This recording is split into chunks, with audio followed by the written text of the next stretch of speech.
You wake up on a weekday that feels like any other. The room is still dim. Your phone screen is the brightest thing in sight.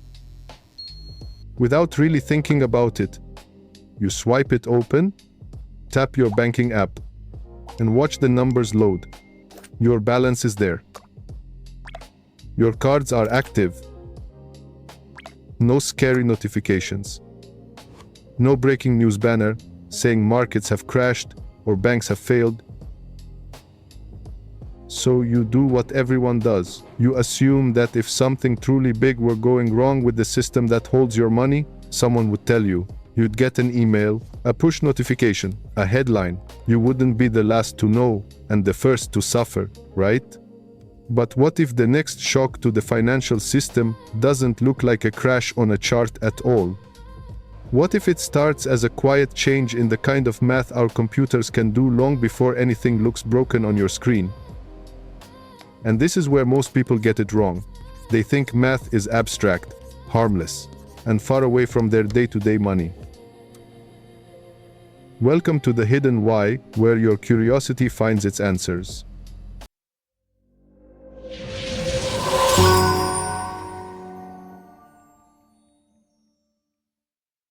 Today, we're going to explore why the leap in quantum computing could quietly rewrite the rules of global finance, and why the most important question to ask isn't, when will it happen, but, will my money be ready before it does? For decades, modern finance has made a deal with mathematics. As long as certain problems are hard enough for normal computers, your money is safe enough. Public key cryptography, the thing that keeps your bank transfers, logins, and card payments secure, is built on this idea. The math behind your private key is so painful for a classical computer to reverse that. In practice, no one even tries. It would take longer than the age of the universe. At the same time, the rest of the financial machine hums along on more familiar silicon. Banks and hedge funds run overnight risk models that simulate thousands of market scenarios. Portfolio engines try to spread billions across thousands of assets while obeying a maze of rules. Trading algorithms scan markets in microseconds, looking for mispriced opportunities. It's all one huge, distributed calculator, powered by the same basic building blocks, bits that are either 0 or 1. Most of the time, this works. When the questions are simple enough, classical computers chew through them just fine. When the questions get too big, the industry does something subtle. It lowers its ambition. It settles for good enough answers, rough risk estimates, simplified models, approximations that usually work well enough to keep the machine running. But there's one detail we haven't talked about yet. What happens when a new kind of machine shows up that doesn't play by those rules? Quantum computers are built on qubits, which can exist in combinations of states and influence each other in ways that don't fit neatly into our everyday intuition. You don't have to remember the physics. The important part is this: for certain problems, quantum algorithms can explore a huge landscape of possibilities in a way that normal computers can't easily imitate. Imagine trying to solve a gigantic maze. A classical computer is like a very fast runner. It races down one path, hits a dead end, runs back, tries another. A quantum computer, used cleverly, is less like a runner and more like a wave spreading out through the maze, interfering with itself so that wrong paths cancel and promising routes get amplified. Sounds dramatic, right? But it's not science fiction anymore.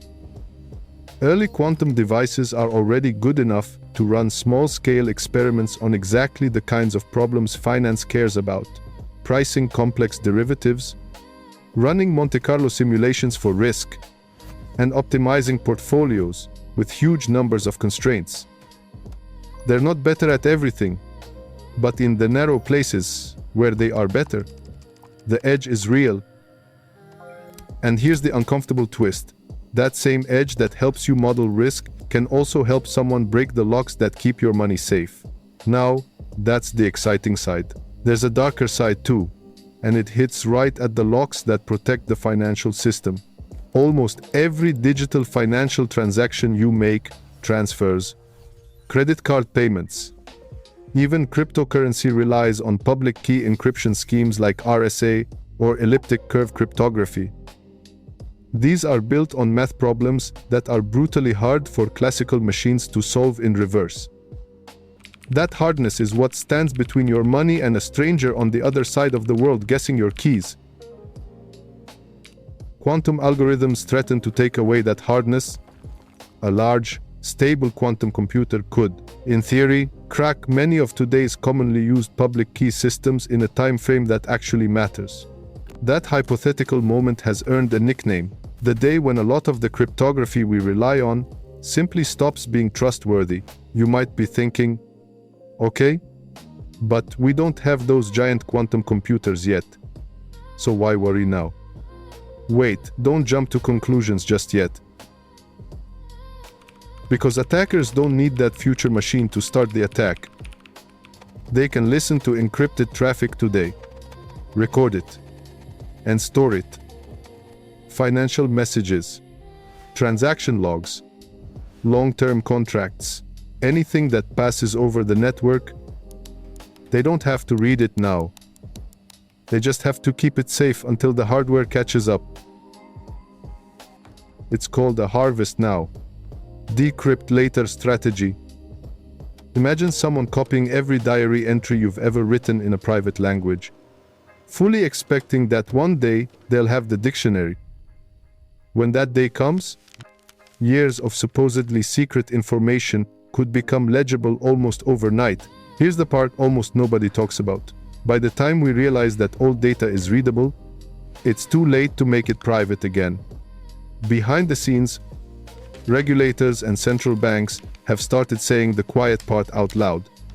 If your data needs to stay secret for a long time, 10, 20, 30 years, then it's already living inside the quantum risk window.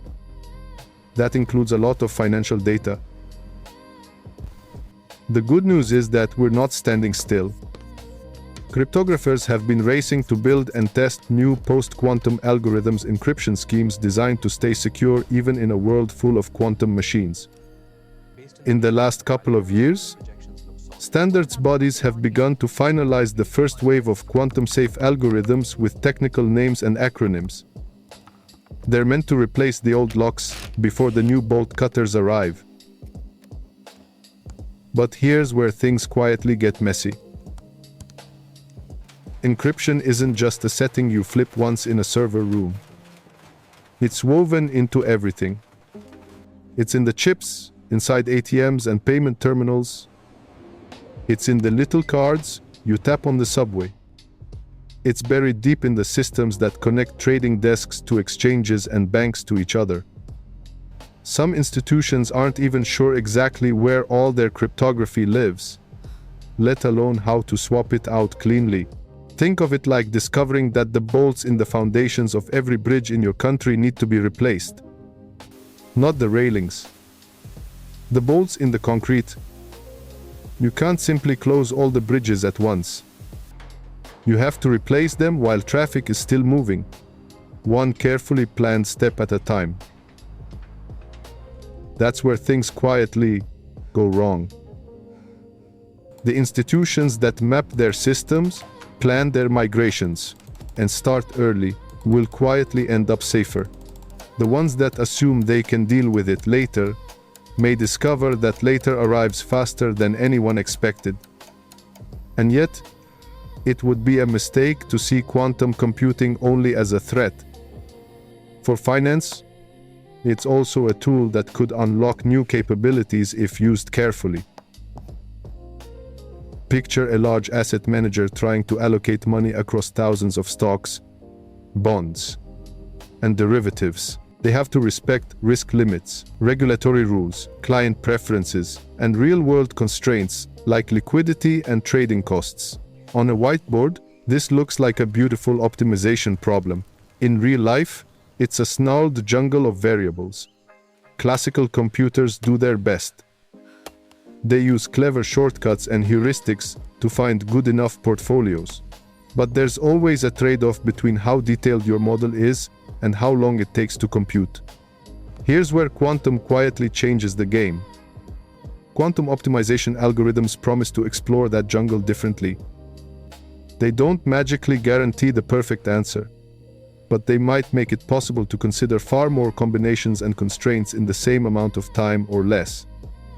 That could mean more resilient portfolios, better hedging strategies, or the ability to rebalance in near real time as conditions change.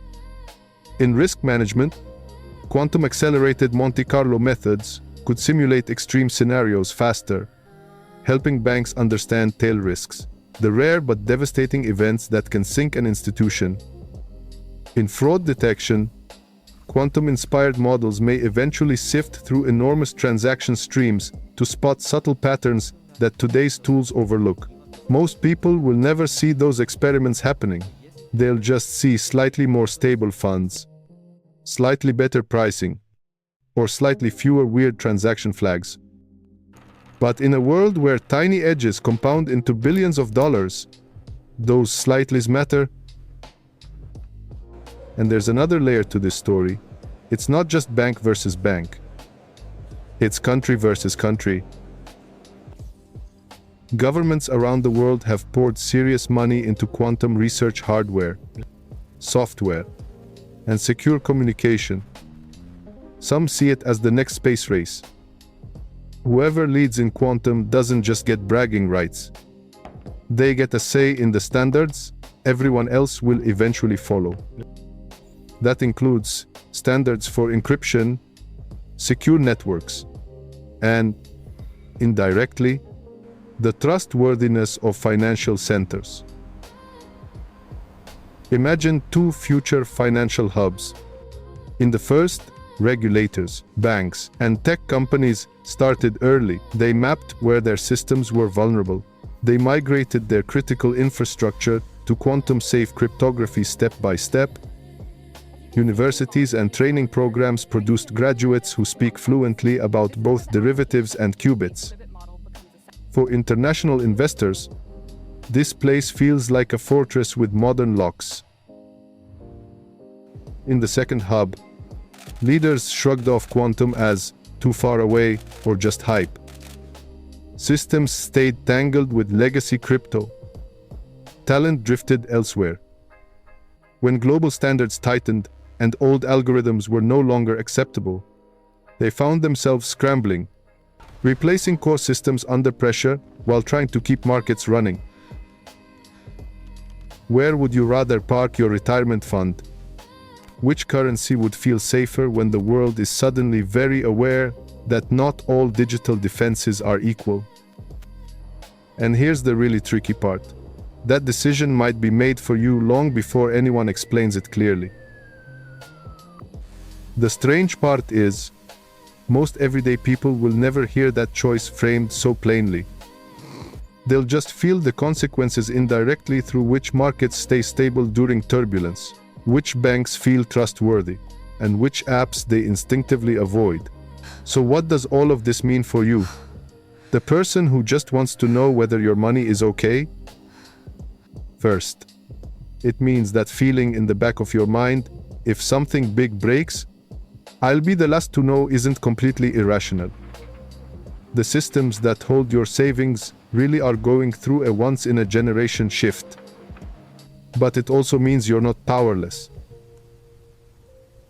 If you work in finance, tech, or cybersecurity, quantum literacy is quietly becoming part of the job description. You don't need to build a quantum computer, but you should understand why current encryption has a shelf life, what post-quantum actually means, and where your organization stores long-lived sensitive data.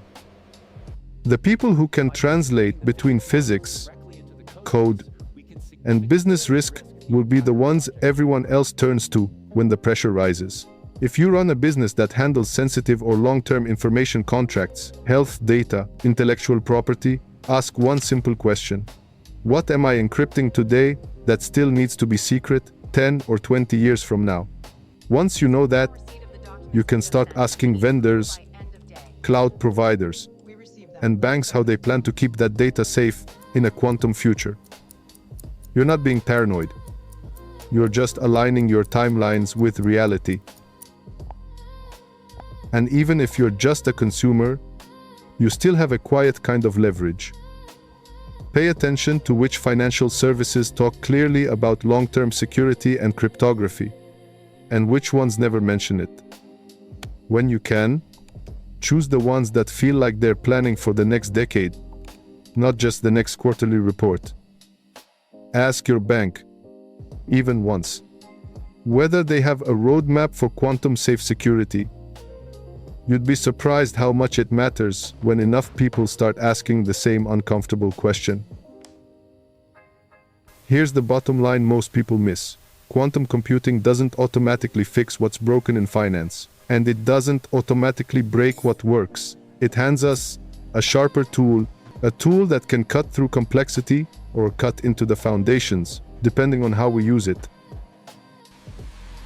The real risk isn't that these machines will suddenly appear and destroy trust overnight. It's that we keep pretending the old assumptions will hold forever, long after the math has quietly changed underneath them. So next time you open your banking app and see those familiar numbers on your screen, take a second. Remember that somewhere, right now, people are racing to rebuild the invisible walls around those digits before new kinds of computers test them in ways they were never designed to handle. You can wait for that test to arrive and ask, why did no one warn us? Or you can let this be the moment you start paying attention, asking better questions, and becoming just a little harder to surprise. If this made you see your money and the machines behind it a little differently, you know where to find more. And as always, stay curious. The future of finance is already being written, long before most of us feel ready for it. Every question hides a reason. Every answer reveals a story. If this one made you see the world a little differently, give it a like. And if you want to keep uncovering the hidden why behind our world, hit subscribe and stay curious.